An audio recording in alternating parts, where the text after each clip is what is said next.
Memanfaatkan teknologi Internet of Things atau IoT, bercocok tanam kini tak harus dilakukan di lahan yang luas dan berlumpur. Sebuah perusahaan rintisan, Tunas Farm, memanfaatkan ruko di kawasan Serpong, Tangerang, Banten untuk diubah menjadi lahan pertanian vertikal dalam ruangan atau indoor vertical farming. Beragam sayuran seperti selada, bayam merah, kale, dan pokcoy ditanam menggunakan sistem hidroponik dalam ruang kaca berukuran 24 meter persegi. Semua parameter yang dibutuhkan tanaman seperti cahaya, nutrisi, pH, hingga suhu dan kelembapan bisa diatur secara otomatis. Tadi balik lagi, ini semua dikontrol, semuanya close, jadi untuk faktor X yang tadinya itu bisa menyebabkan kita gagal panen, kerusakan panen, dan lain-lain itu semua sudah tidak ada. Sehingga kita bisa memprediksi, sustain, berkelanjutan gitu ya. Lalu juga menjadi daya saing juga untuk para petani-petani muda kan, kayak seperti petani milenial.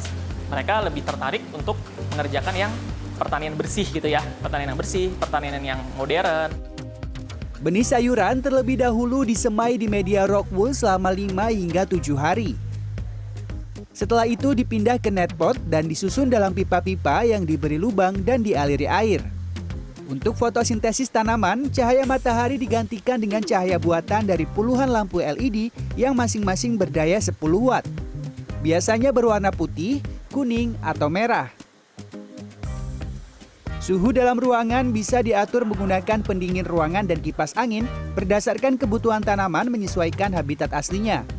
Sementara nutrisi dari pupuk cair didistribusikan melalui kanal-kanal yang dialirkan menggunakan selang dan pompa air. Ya, dengan menggunakan teknologi Control Environmental Agricultural, kita bisa menyesuaikan cahaya dari lampu LED, kemudian nutrisi yang teralirkan dalam pompa air, dan juga suhu melalui kipas angin yang ada di rak-rak ini. Dengan hanya berbasiskan aplikasi menggunakan telepon pintar ini. Kita coba ya. Nyala. Pertanian vertikal dalam ruangan memiliki beberapa kelebihan. Pertama, tidak membutuhkan ruang yang luas. Tidak bergantung dengan musim dan cuaca, bebas hama dan tanpa bahan kimia berlebih, serta kualitas sayuran yang dipanen bisa seragam sesuai keinginan pasar. Selain itu, Anda juga bisa membudidayakan sayuran impor yang jarang dijumpai di pasar Indonesia. Sistem pertanian ini membutuhkan daya listrik yang besar. Satu rak berisi 52 tanaman memerlukan setidaknya daya listrik 250 watt. Di ruangan 24 meter persegi ini membutuhkan daya sebesar 23 kV ampere. Hal tersebut membuat harga sayuran yang dihasilkan lebih mahal. Pertanian vertikal dalam ruang bisa dilakukan di tengah kota sehingga bisa memangkas rantai distribusi produk pertanian. Konsumen bisa datang langsung membeli sayur yang baru dipanen sekaligus mempelajari teknologi yang digunakan. Saat saya datang ke sini saya cukup terkesan ya dengan teknologinya dan juga dengan space efisiensinya yang dipakai di ruko dengan luas segini, dan perkembangan teknologi seperti ini saya sangat terkesan sih dan belajar banyak juga di sini.